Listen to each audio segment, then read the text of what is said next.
Hello everybody, welcome back to my YouTube channel Tania Sharma English classes. तो friends, जैसे कि मैं इंग्लिश का कंप्लीट कोर्स आपको इस YouTube प्लेटफॉर्म के थ्रू प्रोवाइड करने वाली हूँ और हमने ऑलरेडी टेंसेस पर अपनी लेक्चर सीरीज स्टार्ट कर दी है and recently we just finished the series of present simple tense.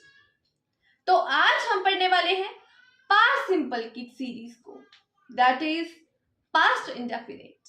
तो this is one of the most important and interesting topics of English grammar. और आप सभी से मेरी एक रिक्वेस्ट है कि मेरी वीडियो स्टार्ट से लेकर एंड तक जरूर देखना, so that you will get little even the trivial information of the topic. So without wasting any time, start करते हैं आज का topic. So what is past simple? If we know the time of the past action, अगर कोई काम past में हुआ है और हमें उसके टाइम का भी पता है कि एक्चुअल में वो कब हुआ, कल, परसों, लास्ट मंथ, लास्ट ईयर या फिर लास्ट हफ्ते, तो अब हम इसकी डेफिनेशन को जान लेते हैं। To denote an action in the past, ऐसा एक्शन जो कि पास्ट में परफॉर्म हुआ है। For example, we learn English at school, हमने इंग्लिश को स्कूल में पढ़ा था।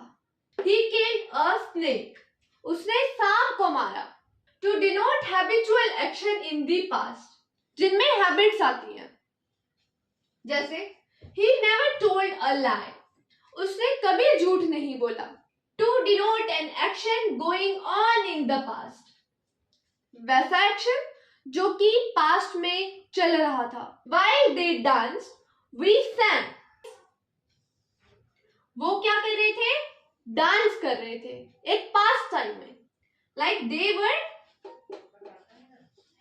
dancing and we were singing। तो सबसे पहले तो हम इसका स्ट्रक्चर जान लेते हैं। Subject plus V2 plus object.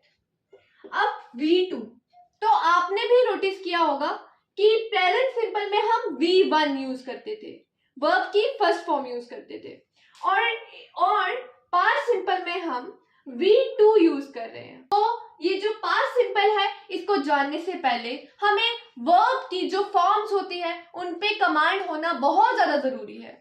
तो जैसे कि V2 form, like eat, ate and then eaten. This is the V3 form and this is V2 form, यानी past form, and this is the basic form, dance। Second form क्या होगा? danced। Third form क्या होगा? danced। Same अगर मैं use करूं run, इधर मैं रन ed नहीं लगाऊंगी, इधर मैं क्या यूज करूंगी? ran। Run second form ran and third form run. Run, ran, run. Okay. Enjoy.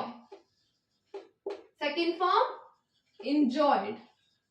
Third form, enjoyed.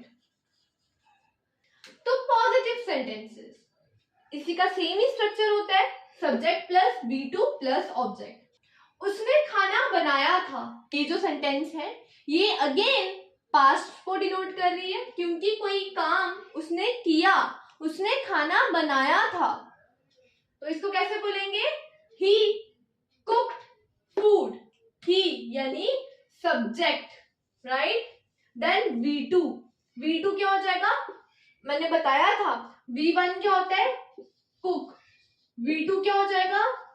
Cooked. And V3 क्या हो जाएगा? Again cooked. पिछले हफ्ते मैं घर पर रही थी। Last week I stayed at home। Tina ने वहां जाने से इनकार किया था। टीना इनकार करने को कहते हैं refused. So Tina refused to go there. Tina ने वहां जाने से इनकार किया था। तो अब हम जानेंगे नेगेटिव सेंटेंस। तो नेगेटिव सेंटेंस में क्या होता है, इसका जो स्ट्रक्चर होगा वो पास्ट सिंपल से अलग होगा। यहाँ पर क्या होगा, subject plus did not plus V1 plus object. एक लॉजिक ये भी है कि यहाँ पर डिड नॉट यूज हुआ है, यानी डू। इसकी अगर हम वर्ब की फॉर्म देखें, डू यानी V1, और V2 क्या होगी, डिड, और V3 क्या होती है, डन। तो डू डिड डन।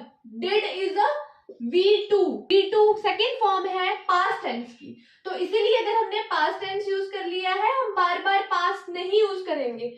हम इसकी जगह हम आगे कौन सा यूज करेंगे, बेस फॉर्म यूज करेंगे। तो इसीलिए subject plus did not plus V1 plus object. Note, don't forget to use V1, जिसको हम बेस फॉर्म कहते हैं, जो मैंने अभी आपको बताया कि यहाँ पर इसके बाद हम V2 यूज नहीं करेंगे। एक और चीज, आई वी यू दे, इनके साथ भी क्या लगेगा, डिड। ही शी इट या नाम, उसके साथ भी क्या आ जाएगा, डिड। तो नंबर 1, उसने परीक्षा के लिए पढ़ाई नहीं की थी। She did not study for the exam. मैंने कल प्रिया को कॉल नहीं की। So I did not, इधर ed आता तो गलत हो जाता, क्योंकि हमने अभी देखा did not, यानी I did not और फिर आगे V1, तो ये क्या आ जाएगा, V1। कॉल प्रिया yesterday। ओके, तो ये था पास्ट सिंपल के कुछ नेगेटिव सेंटेंसेस। तो अब बात करेंगे इंटेरोगेटिव सेंटेंसेस की, जिनका स्ट्रक्चर डिड से स्टार्ट होता है, यानी हेल्पिंग वर्ब से स्टार्ट होता है। Did plus subject plus V1 plus object, साथ में क्वेश्चन मार्क डालना भूलना मत। और ये जो होते हैं ये यस या नो वाले क्वेश्चन होते हैं, जिनका जवाब या तो हाँ में होता है या तो ना में। जैसे कि क्या वह पिछले हफ्ते वहां गई थी, तो यहां से हम पहले शी यूज नहीं करेंगे, पहले हम डिड यूज करेंगे, जो कि हेल्पिंग वर्ब होता है। तो did she go there last week, इधर मैंने वेंट क्यों नहीं यूज किया, क्योंकि हमने स्ट्रक्चर में देखा डिड प्लस सब्जेक्ट के बाद V1 आएगा। क्या टीना ने कल एक मूवी देखी थी, did Tina watch a movie. अब हम देखेंगे WH क्वेश्चंस, जो कि हमें ऑलरेडी पता है, why, when, where, how, whom, बहुत सारे WH वर्ड्स होते हैं, इनसे हम क्वेश्चन बनाते हैं। जैसे कि तुमने यह फिल्म कब देखी, कब। So when did you watch this movie.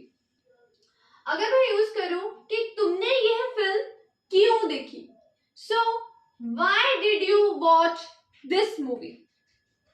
अगर मैं यूज करूं कि तुमने यह फिल्म कहां देखी, where did you watch this film, where. Okay, अगर मैं बोलूं हाउ से, तुमने यह मूवी कैसे देखी, how did you watch this movie.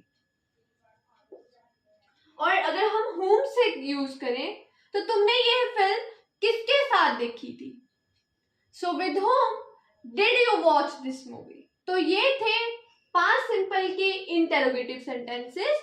I hope आपको बहुत अच्छे से समझ आया होगा पास्ट सिंपल का। Past simple is nothing the time of the past action where we know the time, the exact time of the past action.